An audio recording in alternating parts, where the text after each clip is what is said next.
প্রিয় দর্শক, আসসালামু আলাইকুম।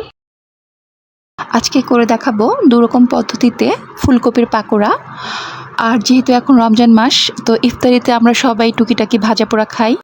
আর যেহেতু এখনও ফুলকপিরও কিছুটা সিজন রয়ে গেছে আর বাজারে ফুলকপি অ্যাভেলেবেল পাওয়া যাচ্ছে, তো ফুলকপির এই পাকোড়া তৈরি করে আমরা সহজেই ইফতারিতে খেতে পারি। আর এটা অনেক সুস্বাদুও বটে এবং পুষ্টিকর তো বটেই। আর রমজান বাদেও যে কোনো শীত মৌসুমেই আমরা বিকেলের নাস্তায় এই ফুলকপির পাকোড়া রাখতে পারি। আর এই ফুলকপির পাকোড়া তৈরিতে খুব বেশি উপকরণের দরকার হয় না, খুব অল্প উপকরণ দিয়েই এই ফুলকপির পাকোড়াটা তৈরি করে নেওয়া যায়। আর এই ফুলকপির পাকোড়া তৈরি করতে আমি এখানে 2টি ফুলকপি এবং 2টি আলু এবং 2টি গাজর নিয়েছি। তো প্রথমেই আমি ফুলকপির পাকোড়া তৈরির জন্য গাজরের 2 মাথা কেটে নিচ্ছি এবং কেটে গাজরগুলো গ্রেট করে নিচ্ছি। আর গাজর গ্রেট করে নিয়ে আমি আলু দুটোও গ্রেট করে নিচ্ছি পরপর। আর এভাবে ছোট ছোট করে কেটে নেওয়ার জন্য গ্রেটার বাদে বটি বা ছুরি দিয়েও এই কাজটি করে নিতে পারবেন।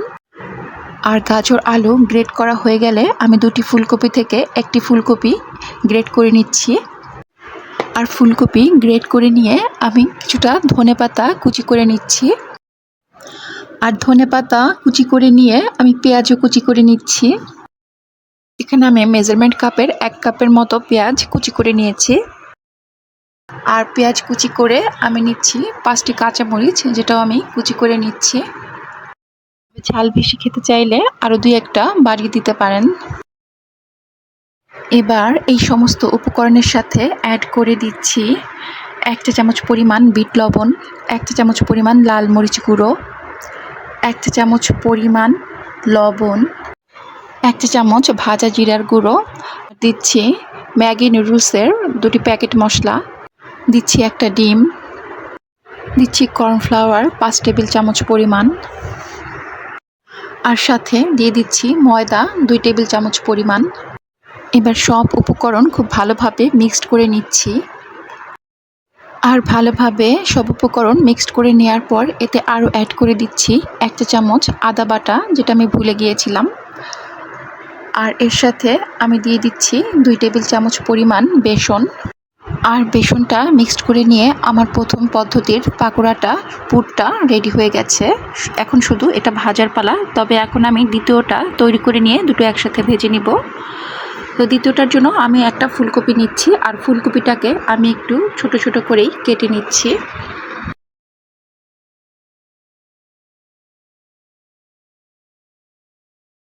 আর এই ফুলকপিটা ছোট ছোট করে কেটে নিয়ে আমি এগুলো সব ধুয়ে নিয়েছি। আর ধুয়ে নিয়ে একটা সসপ্যানে আমি কিছুটা পানি দিয়ে এটাকে হাফ সিদ্ধ করে নিচ্ছি।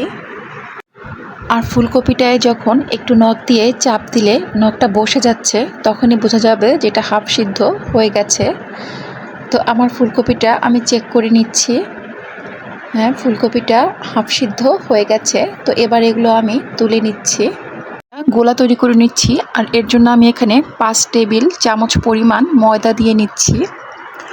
আর এই ময়দার সাথে অ্যাড করে দিচ্ছি হাফ চা চামচ পরিমাণ মরিচ গুঁড়ো, হাফ চা চামচ পরিমাণ হলুদ গুঁড়ো, 1 চা চামচ পরিমাণ ধনিয়া গুঁড়ো, আরও হাফ চা চামচ পরিমাণ মরিচ গুঁড়ো আমি এতে অ্যাড করে দিচ্ছি। আর দিয়ে দিচ্ছি 1 চা চামচ পরিমাণ সাধারণ লবণ, আর দিচ্ছি 1 চা চামচ পরিমাণ চাট মশলার গুঁড়ো, আর দিচ্ছি সামান্য বিট লবণ। আর পানি দিয়ে এই মিশ্রণটাকে আমি গুলিয়ে নিচ্ছি। আর গোলানোর সময় মনে হচ্ছে গোলাটা একটু কম হয়ে যাবে, তো আমি আরও 1 চা চামচ পরিমাণ, 1 টেবিল চামচ পরিমাণ বলা যায়, আমি একটু উঁচু করে নিয়েছি, আমি ময়দা অ্যাড করে দিচ্ছি।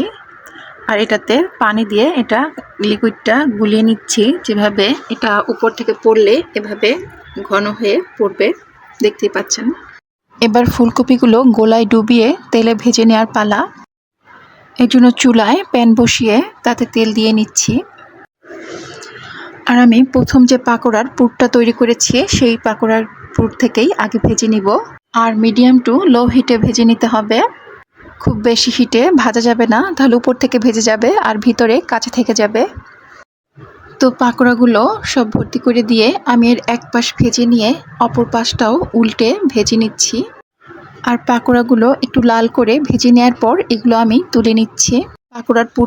আর এভাবে পাকোড়ার পুরটা তৈরি করে নিয়ে 2 থেকে 3 দিন পর্যন্ত ফ্রিজে নরমালে রেখে ইফতারির আগে ভেজে নেওয়া যাবে। এবার আমি দ্বিতীয় পদ্ধতির পাকোড়াটা ভেজে নিচ্ছি। এজন্য প্রথমে গোলায় ডুবিয়ে আমি ফুলকপিগুলো তেলে দিয়ে দিচ্ছি আর উল্টে পাল্টে লাল করে ভেজে নিলেই হয়ে যাবে আমার দ্বিতীয় পদ্ধতির পাকোড়া। আর এই পাকোড়াটা আমি মিডিয়াম হিটে ভেজে নিয়েছি আর ভাজা শেষে পাকোড়াটা আমি তুলে নিচ্ছি। তো এই ছিল আজকের 2 রকম পদ্ধতিতে পাকোড়া রেসিপিটি ভালো লাগলে অবশ্যই একটা লাইক করবেন আর এরকম ভিডিও আরও পেতে চাইলে চ্যানেলটি সাবস্ক্রাইব করে বেল আইকনটি প্রেস করে দিবেন, তাহলে নতুন কোনো ভিডিও আপলোড করলে তার নোটিফিকেশন আপনার কাছে পৌঁছে যাবে। তো আজকের মতো এখানেই বিদায় নিচ্ছি, আবারও আসবো নতুন কোনো রেসিপি নিয়ে। তো ততক্ষণ পর্যন্ত ভালো থাকুন, সুস্থ থাকুন, আল্লাহ হাফেজ।